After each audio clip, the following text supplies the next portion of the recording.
Padre Celestial, muchas gracias por las bendiciones que hemos estado recibiendo en el campamento de Michigan este año y oro para que guíes mi mente mientras hablo, para que lo que se comparta sea claro y que recibamos la bendición que tienes guardada para nosotros hoy. Y oro estas cosas en el nombre de Jesús. Amén. Así que el título de la presentación de hoy es Iluminado con su gloria. Esto viene de Apocalipsis 18. Ahora, solo un pequeño detalle para anunciar. Tengo entendido que en el ABC está agotado nuevamente el libro, así que me disculpo por eso. Pero pueden ir al ABC y pedir libros si no los tienen, o pueden comunicarse directamente con Remnant Publications. Y si quieren la edición de tapa dura, comunícase con Remnant. Y creo que solo me quedan 3 o 4 libros de Apocalipsis en mi propia habitación. Así que si 10 de ustedes me siguen de regreso al dormitorio, no tendré suficiente para ustedes, pero tengo suficientes para solo un par de personas. Así que eso es todo. Entremos en nuestra presentación. Estamos viendo Apocalipsis 18, donde la tierra es iluminada con la gloria de Dios. Y vamos a ver Apocalipsis 18, versículo 1. Dice: Después de esto vi a otro ángel descender del cielo con gran poder, y la tierra fue alumbrada con su gloria. Este es el tiempo que nosotros como pueblo de Dios estamos esperando. Este es claramente un evento futuro. Este es cuando la lluvia tardía se derrama sobre el pueblo de Dios. La tierra es iluminada con la gloria del carácter de Dios y se da el mensaje del fuerte pregón. Ahí es hacia donde nos dirigimos, y lo que vamos a ver hoy es el desarrollo a través del libro de Apocalipsis de cómo Dios prepara a un pueblo para recibir el derramamiento de la lluvia tardía. Porque todos queremos vivir para ese día, ¿no es así? Por eso estamos aquí. Veamos algunas cosas. La experiencia de Apocalipsis 18. Apocalipsis 18.1 describe el mensaje del fuerte pregón impulsado por la lluvia tardía. Observen esto, en Hechos 5.32, y nosotros somos testigos suyos de estas cosas, y también el Espíritu Santo, el cual ha dado Dios a los que obedecen. Aquí hay algo bastante notable, algo en lo que debemos pensar. La lluvia tardía se derramará sobre un pueblo obediente. No se derramará sobre un pueblo desobediente. Así que por la gracia de Dios, aquellos que estén capacitados por Dios para obedecer son los que recibirán el derramamiento del Espíritu Santo y darán el mensaje del fuerte pregón. El Espíritu Santo se derrama sobre las personas obedientes, y por supuesto Apocalipsis 14:12 es un cumplimiento de la experiencia de Apocalipsis 18, donde vemos: aquí está la paciencia de los santos, los que guardan los mandamientos de Dios y la fe de Jesús. Así que habrá un pueblo obediente que guarda los mandamientos de Dios. Son los que obedecen, los que reciben el Espíritu Santo, y los que obedecen y reciben el Espíritu Santo son los que reciben el derramamiento de la lluvia tardía para dar el mensaje del fuerte pregón. Así que esta es la experiencia de Apocalipsis 18, versículo 1. También está conectado con la limpieza del pecado. Noten esto en Hechos capítulo 3, 19 y 20. Así que arrepentíos y convertíos para que sean borrados vuestros pecados, para que vengan de la presencia del Señor. Ahora, la limpieza del pecado sucede al final del juicio investigador y lo que llamamos la expiación final. Y noten esto: después de que se derrama la lluvia tardía y la limpieza del pecado se lleva a cabo, entonces el versículo 20 dice: y enviará a Jesucristo que os fue antes anunciado. Así que la lluvia tardía se derrama después de que haya arrepentimiento y conversión. La limpieza del pecado, la lluvia tardía se derrama y cuando Jesús regresa. Así que cuando Apocalipsis 18.1 está teniendo lugar, la lluvia tardía ha sido derramada. Lo que significa que los pecados del pueblo de Dios han sido borrados, están en personas obedientes que han sido capacitadas por Dios para obedecer y experimentan la limpieza del pecado. Así que los tiempos del refrigerio o la lluvia tardía, y esa es la limpieza del pecado. La expiación final se ha hecho para el pueblo de Dios después de la limpieza del pecado, el derramamiento de la lluvia tardía. Jesús regresa la segunda vez, así que la escritura es muy clara en esto. Así que Apocalipsis 18, versículo 1, es el derramamiento de la lluvia tardía, donde los pecados del pueblo de Dios han sido borrados. Y es un anuncio de que Jesús está a punto de volver. Sigamos adelante.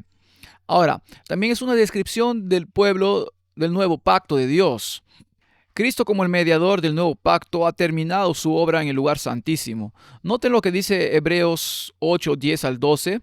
Por lo cual, este es el pacto que haré con la casa de Israel. Después de aquellos días, dice el Señor, pondré mis leyes en la mente de ellos y sobre su corazón las escribiré y seré a ellos por Dios. Y ellos me serán a mí por pueblo, y ninguno enseñará a su prójimo, ni ninguno a su hermano, diciendo, conoce al Señor, porque todos me conocerán, desde el menor hasta el mayor a ellos, porque seré propicio a las injusticias, y nunca más me acordaré de sus pecados y de sus iniquidades. Ahora, aquí está el nuevo pacto en las Escrituras. El nuevo pacto es que Dios escribe su ley en nuestro corazón y mente, y no recuerda más nuestros pecados e iniquidades, porque Él borra nuestros pecados. Ese es el nuevo pacto. El nuevo pacto es Dios escribiendo su ley bajo su corazón y mente y borrando nuestros pecados. Eso es al final de su obra como sumo sacerdote, y a eso le llamamos la expiación final. Así que el nuevo pacto es experimentado por aquellos que reciben la lluvia tardía. Así que cuando Cristo escribe su ley en los corazones de su pueblo, son un pueblo obediente. Sus pecados son borrados al terminar la expiación final. Así que eso es lo que Cristo está haciendo en el lugar santísimo, en el santuario celestial ahora mismo. Así que ahora hablemos un poco sobre la ley de Dios y su carácter, porque Él planea escribir su ley en nuestros corazones y mentes. Ahora, tendría sentido que si Dios escribe su ley en nuestros corazones y mentes, si Él hace la obra, no nosotros, pero si Él hace la obra y escribe su ley en nuestros corazones y mentes, tendrá un pueblo obediente o un pueblo desobediente. Él va a tener un pueblo obediente porque la obra de Dios es perfecta. Observen lo que dice la Escritura, Romanos capítulo 7, 12. Para aquellos de ustedes que estuvieron aquí esta mañana, el pastor Wahlberg leyó esto también. De manera que la ley a la verdad es santa y el mandamiento santo, justo y bueno. Así que eso es lo que dicen las Escrituras sobre la ley de Dios. Es santa, justa y buena.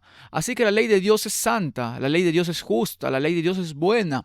Ahora, veamos un par de versículos bíblicos. Cuando vamos a 1 de Pedro 1:16, la Escritura dice, porque escrito está, sed santos porque yo soy santo. Así que sabemos que Dios es santo, y luego Hechos 3:14, Pedro dice, mas vosotros negasteis al santo y al justo, y pedisteis que os diese un homicida. Así que Dios es justo, Dios es santo, Dios es justo. Y luego finalmente, y por cierto hay muchos versículos que dicen que Dios es santo, Dios es justo. Y aquí hay un versículo de muchos que dice que Dios es bueno. Salmos 25:8, bueno y recto es Jehová, por tanto Él enseñará a los pecadores el camino. Así que Dios es bueno. Así que escuchen, la ley es santa, justa y buena. Dios es santo, justo y bueno. Así que la ley es una transcripción del carácter de Dios. Lo conocemos, es básico, pero puedes demostrarlo desde las Escrituras. Así que pensemos en esto. La gloria de Dios es su carácter. La ley es una transcripción de su carácter, que es su gloria, que es su carácter. Conocemos la historia. Moisés dice, oye, ¿puedes mostrarme tu carácter? Eso es lo que dice Moisés. Y luego Dios dice, haré pasar toda mi bondad delante de ti. Proclamaré el nombre del Señor y tendré misericordia de quien yo la tenga, y mostraré misericordia con el que mostrarle misericordia.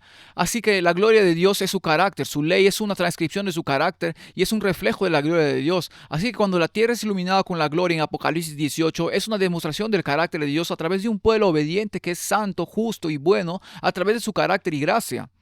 Así que no es solo una demostración de personas que han declarado justicia mientras viven una vida pecaminosa. No, este es un pueblo que a través de la gracia de Dios ha permitido que Dios escriba su ley en su corazón y en su mente. Y la ley es santa, justa y buena. Dios es santo, justo y bueno, y su carácter es su gloria. Y el pueblo de Dios tiene su ley, que es su carácter en sus vidas, por lo que ahora la tierra está iluminada con personas que tienen el carácter de Dios. Eso es lo que nos muestra Apocalipsis 18:1, por lo que este es un punto muy poderoso en el libro de Apocalipsis, en su capítulo 18, en un libro de 22 capítulos. Ha sucedido mucho para llegar a este punto, la revelación de Jesucristo. Apocalipsis 18:1 es una revelación de Jesucristo a través de su pueblo al final del mundo. Ahora, el libro de Apocalipsis es la revelación de Jesucristo a lo largo del libro, pero Apocalipsis 18 es una revelación de Jesús a través de su pueblo. Ahora, escuchen, El fuerte clamor no es simplemente una proclamación del mensaje del fin del tiempo de Dios, es una demostración de ese mensaje del fin del tiempo, y hay una diferencia.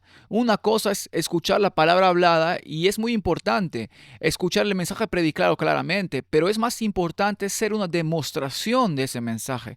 Y el pueblo de Dios es santo, justo y bueno. Su ley ha sido escrita en sus corazones y mentes, sus pecados han sido borrados. Entonces pueden proclamar que Babilonia ha caído y que sus pecados han llegado al cielo, porque tienen el carácter de Cristo. Ahora, ¿saben que hay una razón por la cual la lluvia tardía no se ha derramado? Hay más de una razón, pero te daré un par. Uno, es obvio. Dios aún no tiene un pueblo obediente cuyos pecados habían sido completamente borrados, y por la gracia de Dios estamos creciendo en su gracia para seguirlo cada día. Pero si el Espíritu Santo fuera derramado ahora mismo, ¿sabe lo que haríamos? Tomaríamos el crédito por la gloria de Dios. Diríamos, ¿viste ese sermón que di? Fue increíble. Deberías ir a YouTube y mirar cuántos clics tiene. Y luego hay mucha autopromoción, y mi ministerio es mejor que el tuyo, porque hacemos advertencias mejor que tú, y todo ese tipo de cosas no van a suceder cuando se dé el fuerte clamor.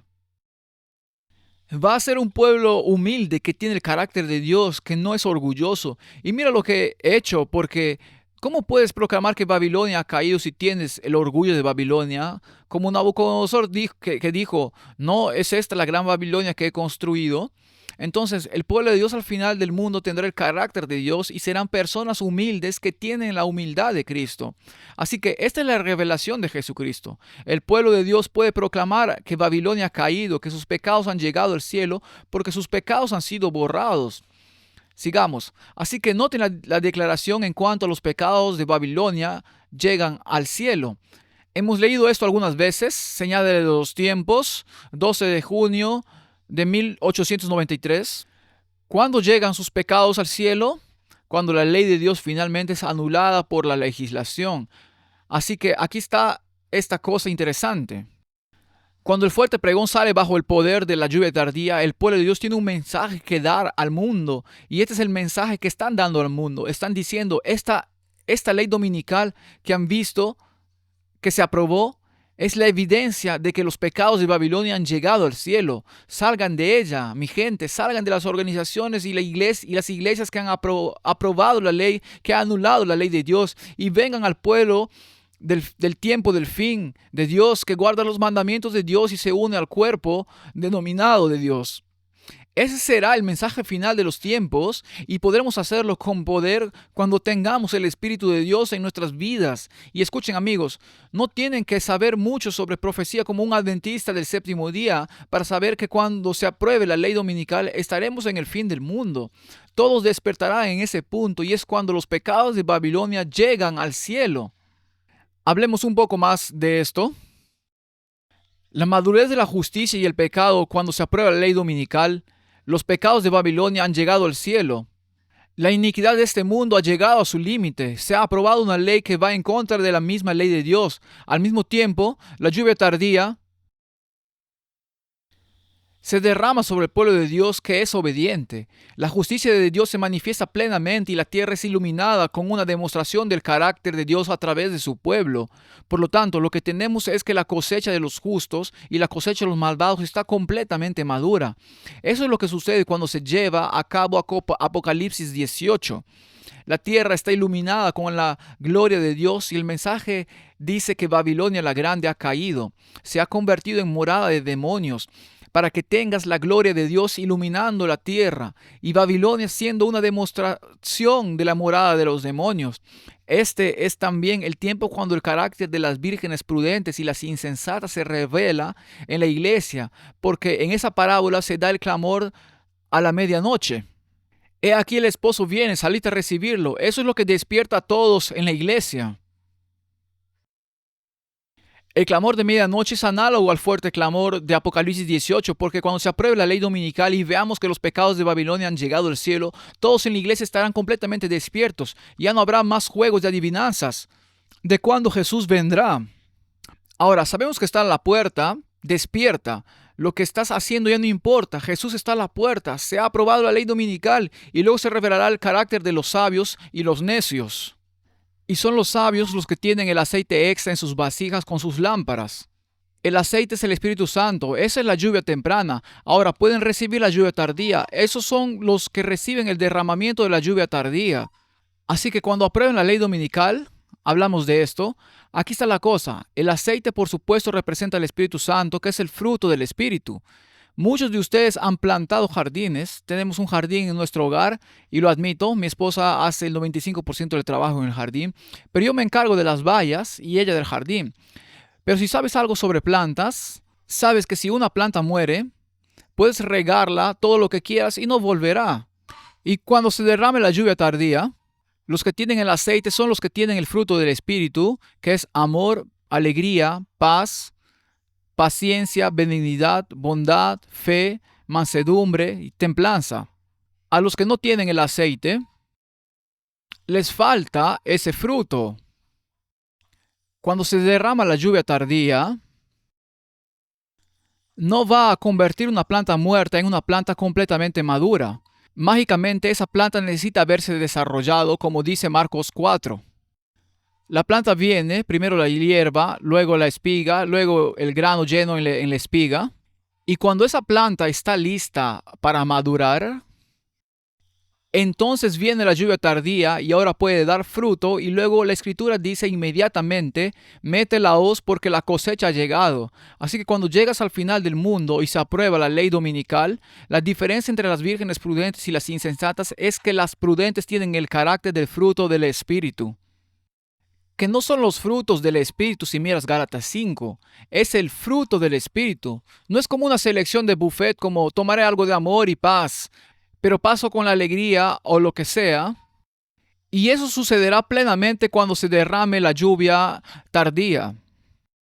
Hablaremos un poco más de esto a medida que avanzamos en el desarrollo de Apocalipsis 18, por lo que el derramamiento de la lluvia tardía y el fuerte pregón es la culminación de la obra de Cristo en el movimiento adventista para producir un pueblo como Él. Y eso es lo que vamos a ver ahora a través de las 7 iglesias. Los 7 sellos y las 7 trompetas y los mensajes de los 3 ángeles. Dios ha estado buscando producir un pueblo que sea una revelación de Él. Eso es lo que vamos a ver aquí. En las 7 iglesias entendemos el flujo de la historia a través de eso y el mensaje de las 7 iglesias culmina con el mensaje a la Odisea. Por supuesto, la Odisea es el pueblo del juicio, la iglesia de la hora del juicio, pero es una iglesia tibia y Cristo le dice a la Odisea que no sabes que eres miserable, pobre, ciego y desnudo. Ahora, es interesante que estudies las 7 iglesias y sepas esto. La iglesia de la Odisea es la única iglesia que no recibe el elogio de Cristo. Todas las otras 6 iglesias reciben. Oye, es bueno que estés haciendo eso. Y luego la segunda y la sexta iglesia solo reciben elogios sin reprensión. Todas las demás iglesias reciben reprensión. La Odisea es la única que no recibe elogio. Y pensarías que cuando estás estudiando las iglesias es como, está bien, voy a ver a la Odisea. Esta es la iglesia de la hora del juicio. Dios va a decir, la Odisea, la iglesia de la hora del juicio, gracias por ser mi iglesia en la hora del juicio, que ha defendido la verdad y me ha representado ante el mundo. Eso no es lo que Cristo dice. Él dice, crees que eres rico y que te has enriquecido con bienes y no tienes necesidad de nada. Y no sabes que eres rico y miserable, pobre, ciego y desnudo. Y entonces el enigma para Cristo es que Él está buscando desarrollar un pueblo que tendrá la experiencia de Apocalipsis 18:1. Pero lo que tiene es el pueblo de Apocalipsis 3:14 al 22. Ese es un problema, pero no hay nada demasiado difícil para Dios. Él está trabajando en nuestros corazones incluso ahora. Así que, ¿qué hace? ¿Cuál es el remedio? La Odisea debe comprar lo que Cristo está vendiendo, que es oro, vestiduras blancas y colirio. El oro representa la fe y el amor. Las vestiduras blancas, por supuesto, su justicia y el colirio es su discernimiento. Entonces lo que Cristo está vendiendo, y por cierto es un regalo gratuito y también nos pide que nos arrepintamos. Lo que está vendiendo, que es un regalo gratuito, es la justicia por la fe. La justicia por la fe. Pero para experimentar la justicia por la fe debemos abrir la puerta y dejar que Cristo entre. Él está, Él está en la puerta, está afuera porque no lo hemos dejado entrar. Ahora, esto es bastante notable. Es como si Cristo obviamente podía ver el futuro y podía ver cuál sería uno de los problemas en la Odisea. Y es que quieres una justicia que está en el exterior, pero no me quieres en el interior. Esa es la lucha en la Odisea. Y honestamente, si lees y escuchas mucho de que la gente dice sobre la justicia por la fe, dicen que es una cobertura externa, mientras que en el interior no cambia por completo. Y sin embargo, el mensaje de la Odisea está diciendo que estás desnudo, lo que significa que no tienes la justicia de Cristo por la fe, porque no has dejado que Jesús entre, y cuando Jesús entra, entonces podemos estar preparados para recibir su carácter. Para que Jesús entre, debemos comprar lo que Él está vendiendo. Él está vendiendo justicia por la fe, y entonces aquí está la cosa. Es un regalo gratuito, pero requiere una entrega completa del corazón para recibirlo. Sí, es gratis, pero renunciamos a todo para recibir el regalo.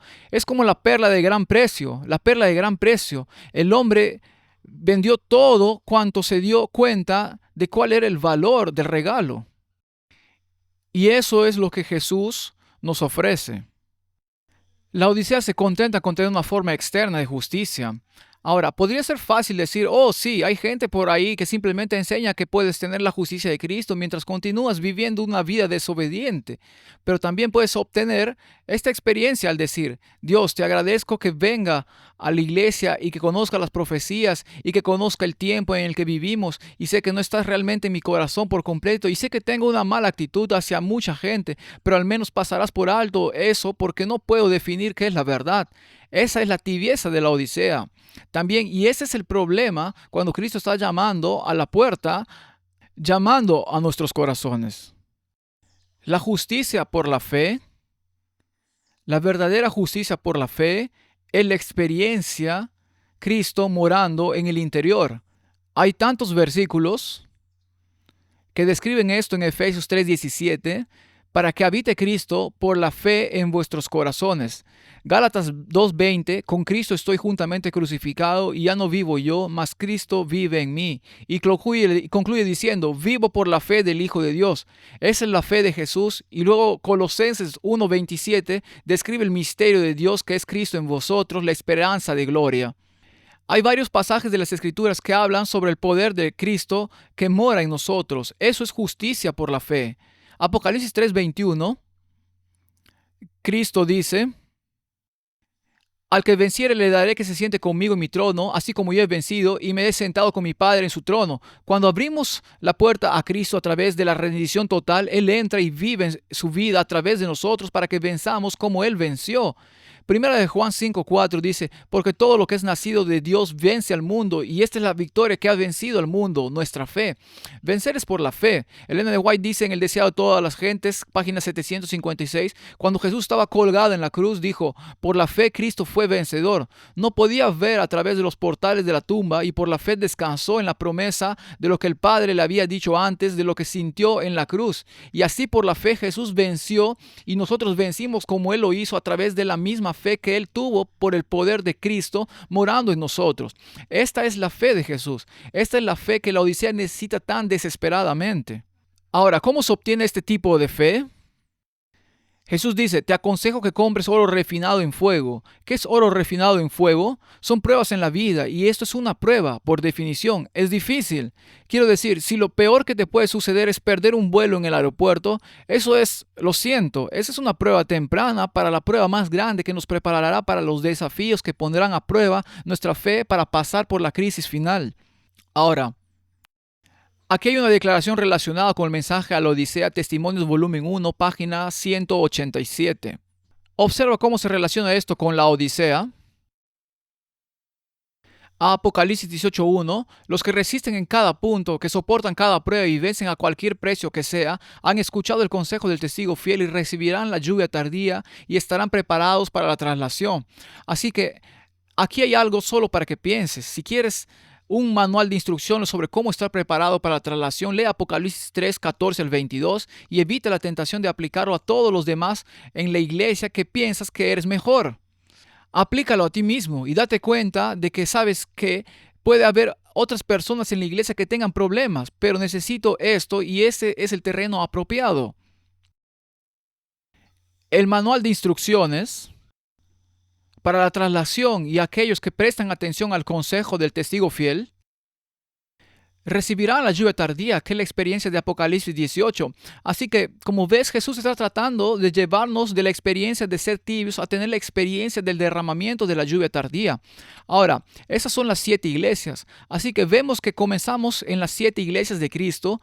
Hay una iglesia que es tibia, que es espiritualmente miserable, pobre, ciega y desnuda. Así que avanzamos ahora de las 7 iglesias a los 7 sellos, y los sellos progresan a través de los primeros 4 caballos y una declinación constante de la iglesia. Luego vemos la protesta en el 5.º sello, vemos los eventos históricos en el 6.º sello, el gran terremoto de Lisboa del 1 de noviembre de 1755, el día oscuro de mayo de 1780, y la caída de las estrellas el 13 de noviembre de 1833. Y luego el siguiente evento importante en el 6.º sello es la segunda venida de Jesús. Puedes ver eso en Apocalipsis 6, donde los malvados están llamando a las rocas y a la montaña para que caigan sobre ellos. Toda montaña e isla huyeron de su lugar, pero Apocalipsis 7 muestra que hay un retraso, porque dirías, vaya, llegamos al 6.º sello, tenemos 1755, 1780, 1833 y...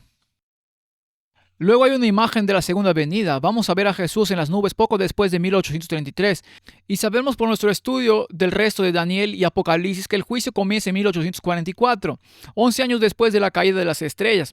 Estamos esperando que Jesús venga rápidamente y luego llegamos a Apocalipsis 7 y vemos que los 4 vientos están siendo retenidos hasta que los siervos de Dios sean sellados en sus frentes. Así que hay un retraso, y de hecho el concepto del retraso se ve en las escrituras, porque como hablé en la parábola de las 10 vírgenes, dice que el novio se retrasó. Y entonces todos se durmieron, porque Jesús no vino tan rápido como pensábamos que lo haría. Tengo 46 años, casi 47. Cuando estaba en la universidad no esperaba vivir hasta esta edad. No soy viejo, no creo, pero quiero decir, no pensé que estaría en mis 40 y tantos, y aquí estamos. La llegada de Cristo ha sido retrasada. Los 4 vientos están siendo retenidos hasta que los siervos de Dios sean sellados. Los siervos de Dios están claramente definidos en Apocalipsis capítulo 7 como los 144,000. El sello de Dios se coloca en la frente, y esto es el sinónimo del nombre del Padre en las frentes de los 144,000 en Apocalipsis 14:1, y el nombre del Padre en Isaías 57:15 es santo. Así que esto describe a un pueblo que es santo. Así que tienes la iglesia de Dios de los últimos días, son la Odisea, y necesitan dejar que Cristo entre. Y la venida de Cristo se retrasa hasta que el pueblo de Dios de los últimos días sea sellado. Ahora, hablemos un poco sobre el sello. Este es el Espíritu de Profecía, volumen 4, página 505. El sábado es la señal de Dios, es el sello de su ley, es la muestra de su autoridad y poder. Es una señal por la cual podemos saber que Él es Dios, y por lo tanto se dice apropiadamente que se coloca en la frente. El sábado es la señal, por supuesto, se puede mostrar de otras maneras. Quiero decir, un sello es una descripción de la jurisdicción y autoridad de alguien y todo eso. Y el sábado tiene todo eso. El sábado da el nombre, el título y el territorio de la jurisdicción de Dios. Es el sábado del Señor Dios. Él es el creador del cielo y la tierra, y la señal y el sello se usan indistintivamente en Romanos 4:11. Así que vemos estas cosas y decimos que el sábado es el sello de Dios. Ahora, noten la declaración del deseado de todas las gentes 283. Ninguna otra institución confiada a los judíos propendía tan plenamente como el sábado a distinguirlos de las naciones que los rodeaban. Dios se propuso que su observancia los designase como adoradores suyos. Había de ser una señal de su separación de la idolatría y de su relación con el verdadero Dios.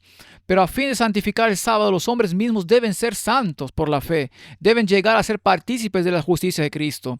La experiencia que tenemos en sábado es un reflejo de nuestro caminar con Dios durante la semana. Ahora, no estoy alentando que esto sea un esfuerzo legalista, no debería hacerlo. El sábado se supone que es un día como, wow, estoy tan contento de no tener que preocuparme por todas estas otras preocupaciones de esta vida que debo hacer mientras espero la venida de Jesús. Tengo 24 horas cada semana reservadas para Cristo, y es una bendición no tener que preocuparme por esas otras cosas. Y sabes, lo que es bueno es que puedo pasar ese día con otras personas que estén en ese mismo viaje. Y puedo adorar con ellos. Las Escrituras dicen que adoremos al que hizo el cielo y la tierra. Eso está conectado con el mensaje del sábado. El sábado no es solo un día para tomarse el tiempo libre del trabajo, es un día para adorarlo con personas de ideas afines que buscan la venida de Jesús. Eso es el sábado. Y no estoy tratando de ser malo aquí, pero diré esto. Hay dos tipos de adventistas. Probablemente haya más, pero para el propósito de esta ilustración la usaré ahora. Hay adventistas que esperan con ansias el atardecer de viernes por la noche. Y luego están los adventistas que esperan con ansias el atardecer del sábado por la noche. ¿Amas? ¿Amas al Señor? ¿O estás tratando de huir de Él? El sábado es un día en el que podemos entrar en reposo con Cristo y por eso es el sello de Dios. Porque es una señal de que aquí hay un pueblo que tiene una conexión con Dios.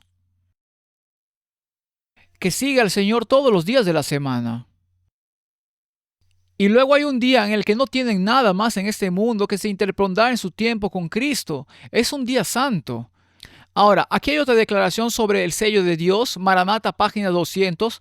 Tan pronto como el pueblo de Dios sea sellado en su frente, no se trata de un sello o marca que se pueda ver, sino un afianzamiento en la verdad, tanto intelectual como espiritualmente. De modo que los sellados son inconmovibles. Tan pronto como sea sellado y preparado para el zarandeo, este vendrá. Ahora, este sello está en las frentes y es un asentamiento en la verdad intelectual y espiritualmente. Ahora, déjame decirles algunas cosas. No es suficiente tener la verdad intelectual si no cambia tu corazón espiritualmente. Pero diré esto, he escuchado a algunos decir, si la gente se está desviando hacia la herejía, está bien. Si creen que Jesús no es Dios y que el Espíritu Santo no es una persona y que la profecía del 2520 es una profecía real y sigues adelante, puedes establecer, la gente que piensa que puedes reinterpretar los 2260, los 1290, los 3335 y establecer fechas para algunas leyes y todo ese tipo de cosas, está bien, son sinceros. Bueno, si vas a Gálatas 5, las obras de la carne se manifiestan. Una de las obras de la carne es la herejía. La herejía es una evidencia de que estás desconectado de Cristo.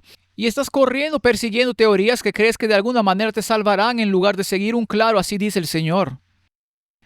Así que parte de recibir el sello de Dios es asentarse en la verdad intelectualmente. Así que sí, no estoy confundido acerca de qué día es el sábado. Entiendo el estado de los muertos. Sé lo que hizo Jesús el 22 de octubre de 1844. Y lo que Él está haciendo en el cielo ahora mismo. Entiendo el tema de la creación versus la evolución, todas esas cosas, lo que dice la Biblia, cada verdad de las Escrituras. Jesús es el camino de la verdad y la vida. Así que cada verdad de las Escrituras me conecta con Jesús. Pero si eso no pasa de mi comprensión intelectual a la experiencia que vivo, entonces es como 1 Corintios 13. Soy como un címbalo que resuena. Necesito ese conocimiento que es asentarse en la verdad intelectualmente, pero también es asentarse en la verdad espiritualmente para tener el fruto del Espíritu, amor, alegría, paz. Es un poco triste que vengas a la iglesia y luego, hombre, decimos que somos cristianos y luego vas a las reuniones de junta y reuniones administrativas y luego se pone tenso y luego no va como quieres y luego ves a veces el peor lado de las personas y es como, wow. Y para llevarlo más cerca de casa, sin juego de palabras, la verdadera prueba de carácter es quién eres tú con tu familia. ¿Te has asentado en la verdad espiritualmente para que Jesús sea quien guíe tu corazón y tu vida? Entonces, cuando el pueblo de Dios se asienta en la verdad intelectual y espiritualmente, Dios ha escrito su ley en nuestros corazones y mentes, para que sepamos cuál es la verdad de Dios y está en nuestro corazón y tenemos el Espíritu de Dios. Ese es el sello de Dios y el sábado es parte de eso, porque el sábado es una señal de la santidad del pueblo de Dios. Ahora, aquí está el problema con la marca de la bestia al final del mundo. Aquí está el sello de Dios. Pero si ustedes en la iglesia dicen, oh, la obediencia no importa, bueno, entonces dirán, bueno, la forma en que guardo el sábado no importa. Y luego cuando se aprueben las leyes dominicales es como Dios entenderá que tengo que proveer a mi familia. Así es como funciona. Entonces estas cosas son importantes y debemos ser fieles en la fe y seguir a Dios. Sigamos aquí adelante. Así que desde la Odisea hasta el sellamiento con el sello de Dios, la iglesia, tibia, fin de los tiempos, deja entrar a Jesús. Ellos por su justicia, por la fe a través de la rendición total, se convirtieron en vencedores como Él venció. La iglesia tibia en este momento está impidiendo que la iglesia de Dios de los últimos días sea sellada, porque no hemos dejado entrar a Jesús. Sin embargo, llegará un día cuando una muchedumbre crítica, conocida como los 144,000, permitirá que Jesús entre, y esto les permitirá ser sellados. Ahora, escuchen, hay personas desde los días de Adán y Eva hasta el día de hoy, a través del tiempo, que han vivido esta experiencia. Bueno, no es que nadie viva esta experiencia, pero Dios necesita suficientes personas para ser sus representantes para pasar por la crisis final de la historia de la tierra. Creo que dije esto ayer, sí, todos a través del tiempo. Desde el principio de los tiempos, cuando el pecado entró en el mundo hasta el final de los tiempos, son salvos por la gracia mediante la fe. Pero aquellos que pasan por la crisis final de la historia de la tierra van a necesitar madurez de carácter. La madurez de carácter será necesaria para pasar por la crisis de los últimos días, y algunas personas dirán, oh, bueno, no estoy preocupado por lo que viene. Solo necesito saber qué viene. Bueno, si no sabes lo que viene, serás engañado por aquel que viene y no tendrás la experiencia que necesitas para pasar por la crisis final. Así que hemos visto las iglesias, hemos visto los sellos. Ahora veamos las trompetas para ver cómo Cristo desarrolla a la gente. Tiene una iglesia tibia en la última de las iglesias. La iglesia de la Odisea es la séptima iglesia. Luego llegas al final de los sellos y ves que de alguna manera en la última iglesia de Dios, Él sellará a su pueblo conocido como los 144,000. Pero hay un retraso en su venida hasta que pueda sellar a su pueblo porque son tibios. Necesitan la justicia de Cristo, que es por la fe. Entonces, lo que sucede es en las 7 trompetas, no solo una descripción general. Sabemos por la historia que las primeras 4 trompetas son juicios sobre la roca occidental. Las trompetas del imperio son juicios. 3 ayes seguirán, que son la quinta, la sexta y la séptima trompeta. La quinta y la sexta trompeta son juicios sobre la Roma oriental. La séptima trompeta es un juicio sobre la Roma espiritual, que es el papado, y eso comienza en 1844 con el sonido de la trompeta. Y llegas a Apocalipsis 11, 15 al 19, y en Apocalipsis 11, 19, el templo de Dios está abierto en el cielo, y ves el arca del pacto de Dios, que es el lugar santísimo. Así que esas son las 7 trompetas. Pero ¿qué pasa en la séptima trompeta? Apocalipsis 10, que pasa entre la sexta y la séptima trompeta, justo antes de que suene la séptima trompeta, describe el surgimiento del segundo movimiento adventista después de la caída del Imperio Otomano al final de la sexta trompeta en Apocalipsis 9. El 11 de agosto de 1840 se le dio el impulso al movimiento. Jesús mismo levanta este movimiento. Él es el ángel poderoso que baja del cielo, y en Apocalipsis 10:7, hablando de la experiencia de este segundo movimiento adventista, dice: pero en los días de la voz del séptimo ángel, cuando él comience a tocar, ese es el sonido de la séptima trompeta. El misterio de Dios debe ser consumado como Él lo anunció a sus siervos los profetas. ¿Cuál es el misterio de Dios? Lo he dicho varias veces, es Colosenses 1:27, a quien Dios daría a conocer cuáles son las riquezas de la gloria de este misterio entre los gentiles, que es Cristo en vosotros, la esperanza de gloria. Eso es precisamente lo que la Odisea necesita, ¿no es así? Necesitan a Cristo en ti. Él está afuera, Cristo está parado a la puerta llamando, diciendo, déjame entrar. Y estamos satisfechos de tener a Cristo afuera pensando que somos ricos y llenos de bienes. Él dice, déjame entrar. Y cuando lo dejamos entrar, entonces podemos recibir el sello de Dios. Y eso sería la consumación del misterio de Dios. Cristo en vosotros, la esperanza de gloria. Ahora noten la declaración de Review and Herald del 21 de abril de 1891. La lluvia tardía está por caer sobre el pueblo de Dios. Un poderoso ángel descenderá del cielo y toda la tierra será iluminada con su gloria. Así que esa es la experiencia de Apocalipsis 18:1. ¿Estamos listos para participar de la gloriosa obra del tercer ángel? ¿Están nuestros vasos listos para recibir el rocío celestial? ¿Tenemos contaminación y pecado en el corazón? Ahora, el párrafo continúa. Si es así, limpiemos el alma, templo, y prepárense para las lluvias de la lluvia tardía. Allí está la lluvia tardía nuevamente, el refrigerio de la experiencia del Señor. Nunca vendrá a los corazones llenos de impureza. Que Dios nos ayude a morir a nosotros mismos para que Cristo, la esperanza de gloria, se forme dentro de ustedes. ¿Ven cuán claramente eso está escrito allí? Cuando morimos a nosotros mismos, esa es la rendición. Entonces Cristo, la esperanza de gloria, se forma dentro. Y cuando Cristo, la esperanza de gloria, se forma dentro, recibimos el derramamiento de la lluvia tardía y el poderoso ángel desciende del cielo y la tierra es iluminada con la gloria de Dios.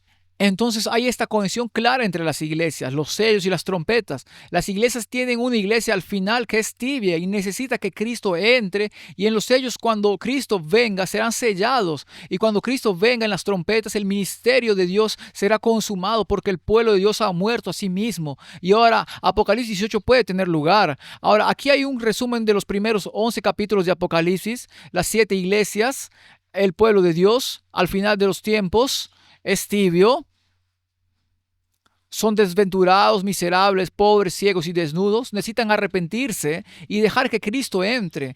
Cuando lo hagan, vencerán como Cristo lo hizo. Los 7 sellos, la iglesia de Dios de los últimos días será sellada, pero habrá una demora hasta que los 144,000 sean sellados. Cuando el pueblo de Dios reciba lo que Cristo está vendiendo, es la justicia por la fe, que es un regalo que viene a través de una entrega total, y se establecen en la verdad intelectual y espiritualmente. Entonces reciben el sello de Dios, y luego en las 7 trompetas el segundo movimiento adventista, que es la iglesia adventista del séptimo día moderna. Este es el pueblo de Dios de los últimos días, y mientras la séptima trompeta está sonando, el misterio de Dios está consumado, que es Cristo en vosotros, la esperanza de gloria que prepara al pueblo de Dios para recibir la lluvia tardía. Ahora, esto es lo que es fascinante. Cuando he estudiado el libro de Apocalipsis, estas son las cosas en las que pensé. Los primeros 11 capítulos nos llevan al final de la primera mitad de Apocalipsis. Y llegas al final de la primera mitad de Apocalipsis y dices, wow, mira lo que Dios va a hacer. Va a tomar un pueblo tibio, y esta es la obra que hace en el lugar santísimo. Va a tomar un pueblo tibio, el pueblo de la hora del juicio. Cristo entrará. Cuando Él entre, venceremos como Él venció. Esto nos permitirá entonces recibir el sello del Dios vivo, y este es el misterio de Dios siendo consumado. Cristo en vosotros, la esperanza de gloria, y este es Cristo presentándose al universo que observa.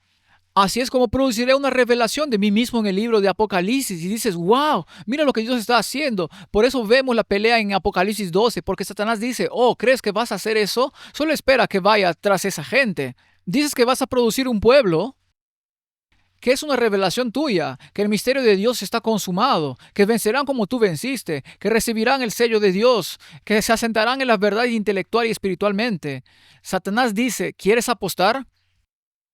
Y de eso se trata Apocalipsis 12, el gran conflicto. Después de los primeros 11 capítulos vemos el contraataque de Satanás. Hubo una guerra en el cielo, la guerra viene a esta tierra. La lucha final es el objetivo de Satanás contra la iglesia remanente. La iglesia remanente es el grupo que guarda los mandamientos de Dios y tiene el testimonio de Jesucristo. Satanás tiene como blanco a las personas que guardan los mandamientos de Dios, porque estas son las personas que recibirán la ayuda tardía. Así que si Satanás puede evitar que el pueblo de Dios en el tiempo de la iglesia remanente del fin sea obediente, entonces puede prevenir el derramamiento de la lluvia tardía, porque el Espíritu Santo es dado a aquellos que obedecen. Y entonces no es una coincidencia que Satanás use una guerra de palabras, porque la palabra guerra es polemos, es ser argumentativo, usa argumentos, usa filosofía que ataca el concepto de obediencia en el tiempo de la iglesia remanente del fin, porque sabe que si puede hacer eso, el pueblo de Dios nunca podrá recibir la lluvia tardía. Por supuesto que no va a ganar esta batalla, lo sabemos, pero eso es lo que está tratando de hacer, y por supuesto ataca el espíritu de profecía, que es el testimonio de Jesús, porque el espíritu de profecía eleva las escrituras y promueve la obediencia, no la desobediencia. Entonces, si el pueblo de Dios sigue a Cristo y vive una vida obediente y escucha el testimonio de Jesús, estarán a salvo de los engaños de Satanás. Escuchen, si no tenemos los mandamientos de Dios y el testimonio de Jesús, no tenemos una iglesia adventista del séptimo día, solo un club. Eso define quiénes somos como un remanente del tiempo del fin. Es un pueblo que está capacitado por Cristo para guardar los mandamientos de Dios y escuchar su testimonio. Eso es lo que somos como pueblo. Y Elena de White hace la famosa declaración, la iglesia puede parecer que está a punto de caer, pero no lo hará. Escuchen, no importa lo que esté sucediendo en la iglesia, estas diferentes cosas que pueden estar sucediendo, habrá un pueblo en esta iglesia, en este cuerpo denominado, en este cuerpo organizado, que pasará por eso. No vamos a dejar que la organización se divida en Adanes independientes y lo que sea. Y Elena de White dice que no es de Dios. Nos quedaremos con el cuerpo de Cristo, continuando. Así que existe esta gran controversia. Satanás está apuntando al remanente que guarda los mandamientos de Dios y tienen el testimonio de Jesucristo, porque aquellos que obedecen recibirán el derramamiento de la lluvia tardía. Así que entonces en Apocalipsis 13, del cual hablamos extensamente el lunes, el papado recibe autoridad del dragón y él persigue al pueblo de Dios que guarda los mandamientos durante la Edad Oscura. La América protestante apóstata, la segunda bestia, habla como un dragón a través de la ley dominical y se une con el papado para perseguir a aquellos que guardan los mandamientos de Dios en el fin del mundo. Así que cuando la América protestante apóstata se une con el papado y se forma la imagen de la bestia y la herida mortal es sanada, ahora el papado tiene su resurrección y tiene de los dos poderes perseguidores del pueblo de Dios al fin del mundo, que están trabajando en nombre de Satanás porque la primera bestia recibe su autoridad del dragón, que es Satanás, y Satanás va tras los que guardan los mandamientos de Dios, y la América protestante apóstata habla como un dragón, que es Satanás, y Satanás va tras los que guardan los mandamientos de Dios, por lo que aprueban una ley que se intensifica a un decreto de muerte para tratar de evitar que la gente guarde los mandamientos de Dios, porque no quieren la gloria de Dios, que se revele en esta tierra. El dragón, la bestia y el falso profeta se unen a través de la santidad del domingo y la inmortalidad del arma para engañar al mundo y atacar al pueblo remanente de Dios. Esta es la última estrategia maestra de Satanás para evitar que Dios tenga un pueblo que reciba la lluvia tardía, pero luego llega Apocalipsis 14 y esto retrata la imagen de victoria. Porque llegas al capítulo 12 y luego al 13, y el 13 dice que todo el mundo se maravilló en pos de la bestia, y piensas, oh no, Satanás ganó, si nunca has leído la historia, pero luego llegas a Apocalipsis 14 y puedes escuchar el gozo en la voz de Juan. Juan el revelador, porque está contando la historia por primera vez y llegas al verso 1 y escuchas el gozo en su voz. Dice, he aquí había un cordero de pie sobre el monte de Sión y con él 144,000 que tenían el nombre de su padre escrito en sus frentes. Él sabe que estas personas son las personas que a través del poder del cordero han sido victoriosas sobre este ataque de Satanás a través del poder de la bestia y la América protestante apóstata. Dios tiene un pueblo que obtiene la victoria. Los 144,000 vistos en Apocalipsis 14, versículos 1 al 5, son producidos a través y por el poder de Dios, por los mensajes de los tres ángeles. En Apocalipsis 14, 6 al 12, que incluye el Evangelio eterno, y por cierto, si quieren un buen versículo del Evangelio, vas a Romanos 1, 16 al 17, y en Romanos 1, 16 al 17 Pablo dice que el Evangelio de Jesús, Cristo, es el poder de Dios en la salvación. ¿Por qué tiene poder? Dice porque en él se revela la justicia de Dios, se revela la justicia de Dios. No simplemente es declarada, ese es el Evangelio eterno. Así es como se producen los 144,000. Los mensajes de los tres ángeles de Apocalipsis 14, 6 al 12 produce los 144,000. Tienes el Evangelio, la buena noticia de que Jesús murió por nosotros. Nos salva de nuestros pecados y luego nos salva del poder del pecado. Ese es el mensaje del primer ángel, y luego el mensaje del segundo ángel es Babilonia ha caído, y luego el fuerte clamor aumenta de nuevo y dice, salid de ella, pueblo mío, y luego el tercer mensaje es, evita la marca de la bestia porque la ira de Dios se derramará, y luego culmina con la paciencia de los santos, los mandamientos de Dios y la fe de Jesús. Ahora, aquí está la cosa entonces, cuando los tres mensajes de los ángeles de Apocalipsis 14, 6 al 12 producen los 144,000 de los versículos 1 al 5, luego vemos la cosecha de los justos y los malvados en Apocalipsis 14, 14 al 20. Entonces, después de ver la victoria, vemos que hay juicio después de que se da el mensaje final de misericordia a través del mensaje de los tres ángeles. La gracia se cierra para el mundo. Cuando la gracia se cierra, la ira de Dios se derrama sin mezcla.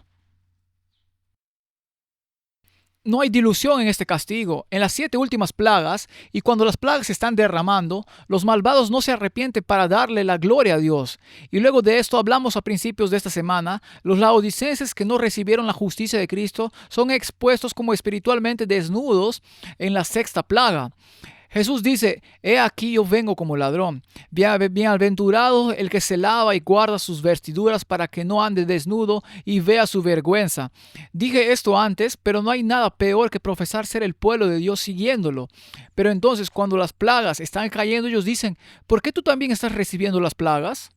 Dijiste que eras un adventista del 7º día. Es importante tener la justicia de Cristo. Así que hay este juicio después del mensaje de misericordia de los tres ángeles cierra. Hablamos de Apocalipsis 17 ayer. Algunos afirman afirman que la ira de Dios en las 7 últimas plagas es algo severo. Incluso hay personas que afirman que Dios realmente no destruye, que va en contra de su carácter. Pero Apocalipsis 17 muestra que los reyes de la tierra se unen con el papado para hacer la guerra contra el Cordero. Pretenden destruir a los que guardan los mandamientos de Dios con un decreto de muerte, porque el pueblo de Dios no honra el falso día de adoración. Aquellos que hacen la guerra contra el Cordero han rechazado el mensaje de misericordia del cielo y en su lugar atacan al Cordero a través de su pueblo obediente. Por lo que estos juicios son justos. Dios es justo al castigar al dragón, la bestia y el falso profeta con su ira, porque injustamente buscan destruir a su pueblo justo y ha hecho todo lo posible para salvar a los malvados. Dios no está tratando de mantener a la gente fuera del cielo. Dios quiere que todos los que puedan estar allí estén dentro en el reino. Y aquí está la cuestión. ¿Qué hizo Dios? ¿Qué fue lo último que hizo Dios? ¿Qué fue todo lo que pudo hacer para salvar a los malvados? La tierra fue iluminada con la gloria de su carácter a través de una proclamación y demostración de su carácter a través de un pueblo obediente lleno del fruto del Espíritu. Pero aquí está la cuestión. Así como Cristo fue crucificado por los líderes judíos satánicos porque no pudieron soportar su carácter justo, el remanente de los últimos días de Dios enfrentará un decreto de muerte porque los malvados no pueden soportar estar cerca de las personas santas que son como Jesús. Ahora, déjeme decir esto, solo para equilibrar esto. A veces en nuestros intentos de ser justo, veo algunas actitudes legalistas desagradables que parecen intentar ser justos, pero socavan la justicia de Cristo. Por ejemplo, si estás tratando de ser saludable, estoy totalmente de acuerdo con eso, pero mantén tu aliento a ajo fuera de la iglesia. No estoy tratando de ser malo, pero quédate en casa, no en la iglesia. A veces pensamos que es una virtud ser un toro en la tienda de porcelana y demostrar que todos están equivocados y que tenemos razón y luego nuestra actitud aleja a todos. Así que no estoy hablando de, oh, dije la verdad y no pudieron manejarlo. No me extraña que no le guste a todo el mundo. Les dije lo que era. No, eso no es de lo que estamos hablando aquí, sino lo que estoy diciendo es que Jesús hizo todo bien y aún así lo odiaron y será verdad para el pueblo de Dios. Pero no les des razones para que no te quieran. No seas desagradable, no seas grosero, no tengas mal aliento. ¿Y sabes a qué me refiero? Sé una representación razonable de Cristo para el mundo.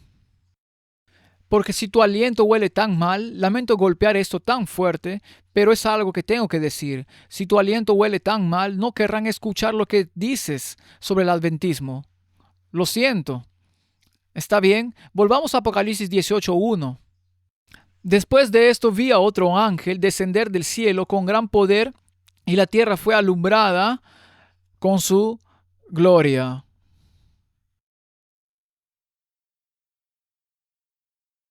Esta es la culminación de lo que hemos visto. La odisea es tibia, pero Cristo necesita entrar. Cuando Cristo entre entonces en los sellos del pueblo de Dios, pasa de retrasar la segunda venida a recibir el sello de Dios para que Jesús pueda regresar. Y luego en las trompetas el misterio de Dios está consumado. Cristo en vosotros, la esperanza de gloria para que la lluvia tardía pueda ser derramada. Y luego Satanás apunta a la iglesia de Dios del tiempo del fin que guarda los mandamientos de Dios. Pierde la batalla porque Cristo ha encontrado un pueblo que se ha sentado en la verdad intelectual y espiritualmente para que no puedan ser movidos. Y a través del poder de los mensajes de los 3 ángeles, Dios produce un pueblo a través del poder del evangelio eterno, a través del cual se revela la justicia de Dios. Han salido de Babilonia, no han recibido la marca de la bestia y son una demostración del gobierno de Dios al universo, que su camino es mejor que el de Satanás. Ahora, vayamos a Palabras de Vida del Gran Maestro, página 68. Esto comienza citando Gálatas 5. El fruto del Espíritu es amor, gozo, paz, paciencia, benignidad, bondad, fe, mansedumbre y templanza. Ahora, Elena de White añade su comentario al fruto del Espíritu. Ella dice, este fruto nunca puede perecer, sino que producirá una cosecha, según su género, para vida eterna. Este es el fruto que quiero en mi vida. ¿Qué tal ustedes? Entonces noten el siguiente párrafo. Cuando el fruto fuere producido, ahora eso es de la Escritura, en Marcos 4, la lectura marginal para producirlo es madurado.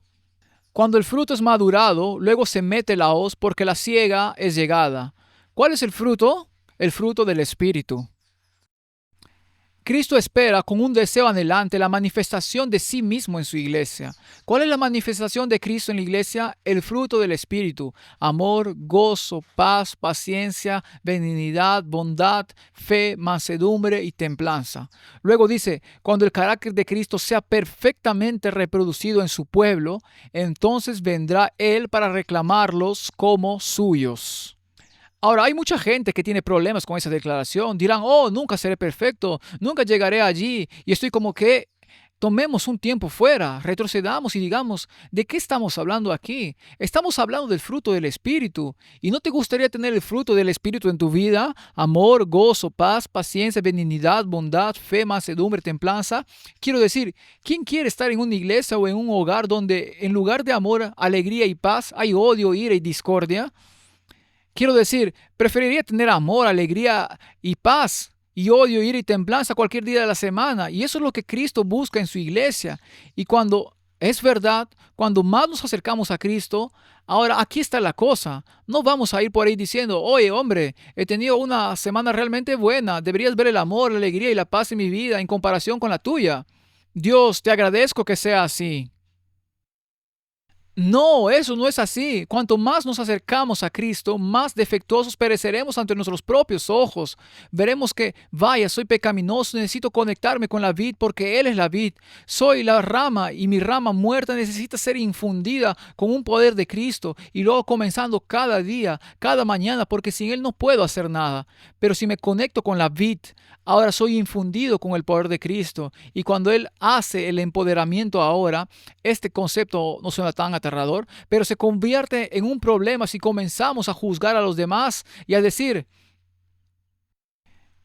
Dios, te lo agradezco porque no soy como esos administradores allí, soy el que realmente hace las cosas correctas y entonces Dios no puede usarte cuando eres así. Es por eso que el Espíritu Santo no se derrama. Dios está buscando gente humilde. Luego la cita termina diciendo, todo cristiano tiene la oportunidad no solo de esperar, sino de apresurar la venida de nuestro Señor Jesucristo. Si todos los que profesan el nombre de Cristo llevaran fruto para su gloria, ¿cuán prontamente se sembraría en todo el mundo la semilla del Evangelio?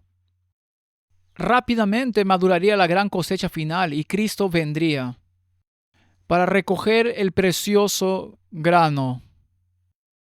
Conozco gente que dice, advertir a las almas no es mi don. ¿Sabes por qué no es tu don? Porque no tienes el fruto. Cuando tienes el fruto, compartirás naturalmente la bendición de Cristo con otras personas. Eso no significa que serás como Mark Finley, parado frente a miles, pero tienes tu esfera de influencia, la persona de al lado. Jesús ministrando a Nicodemo, la entrevista de una persona, esas son las oportunidades más efectivas para ganar almas. Más que hablar la palabra, hablada desde el frente, y si todos estuvieran dando fruto a su nombre, cuán rápido el Evangelio sería sembrado con la semilla del Evangelio. Y aquí está la cosa, cuando se derrama la lluvia tardía en el Apocalipsis 18, esa no será tu primera experiencia de testimonio. La lluvia tardía simplemente estará dando los toques finales a una actitud de ganar almas que has estado desarrollando a medida que has estado creciendo en Cristo. Ahora, puede haber diferentes maneras de ganar almas. No estoy diciendo que eso necesariamente signifique ganar almas de una manera particular, pero estarás compartiendo a Cristo con las personas más cercanas a ti y en el mundo que te rodea. Eso es lo que Cristo está buscando. Eso nos lleva al final de este seminario. Pero escuchen, amigos, como adventistas del séptimo día estamos aquí por una razón específica. Dios nos trajo a este mundo en este momento, no solo para ser otra iglesia entre muchas iglesias en este mundo. No somos mejores que nadie. Si miras el mensaje a la Odisea, somos miserables, pobres, ciegos y desnudos. Pero si seguimos el mensaje y la misión de nuestra iglesia, estamos aquí para proclamar los mensajes de los tres ángeles, que promueven el Evangelio eterno y dirigen a las personas a Cristo. Y cuando nos involucramos en ese trabajo, Cristo puede sellarnos con el sello del Dios viviente, que es el propósito por el cual nos ha puesto en esta tierra. porque cuando Dios tiene un pueblo que está sellado, entonces podemos salir de este planeta. Y no sé de ti, pero creo que sería bueno ir de aquí al cielo y en el reino celestial. Ese sería nuestro próximo campamento. ¿Qué tal eso? Por la gracia de Dios decimos, Señor, te escucho parado en la puerta llamando a mi corazón ahora mismo. Y me doy cuenta de que este es un seminario, así que no voy a hacer como un llamado público, pero puede que sientas algo de convicción ahora mismo. Señor, te escucho llamando a la puerta de mi corazón. ¿Qué hay en mi vida que te impide, que te impide entrar? Has sido convencido de varias maneras esta semana en el campamento. Varios oradores, diferentes mensajes y seminarios, y el Señor te ha traído convicción a lo largo de esta semana. Cualesquiera que hayan sido esas convicciones, hoy es el día de salvación. No esperes hasta mañana y digas, bueno, tal vez escuche un buen sermón del pastor Finley mañana y luego tomaré una decisión. Toma la decisión hoy en la tranquilidad de este momento y di, Jesús, te dejaré entrar esta vez. Y cuando vaya a casa seguiré entregándome a ti por tu bondad, por tu amor, por lo que has hecho por mí. Te daré mi vida. Amén. ¿Por qué no cerramos con una palabra de oración? Vamos a orar. Padre Celestial, gracias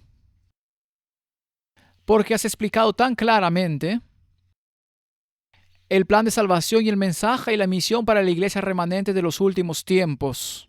Señor, pedimos perdón por ser tibios, por ser ricos, miserables y pobres y ciegos y desnudos. Y Señor, lo que te pido es que mientras escuchamos llamando a la puerta de nuestros corazones ahora mismo, sea lo que sea en nuestras vidas que te haya impedido entrar para que puedas morar en nosotros y vivir a través de nosotros, para que podamos tener el fruto del Espíritu, que podamos abrir la puerta, entregar ese problema y que puedas entrar y que algún día pronto ese Espíritu Santo sea derramado en la lluvia tardía para que la tierra sea iluminada con la gloria de tu carácter, para tu honor y para tu gloria, para que Jesús y solo Jesús sea glorificado.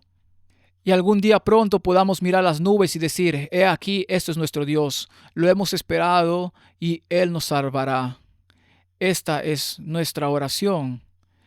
En el nombre de Jesús. Amén.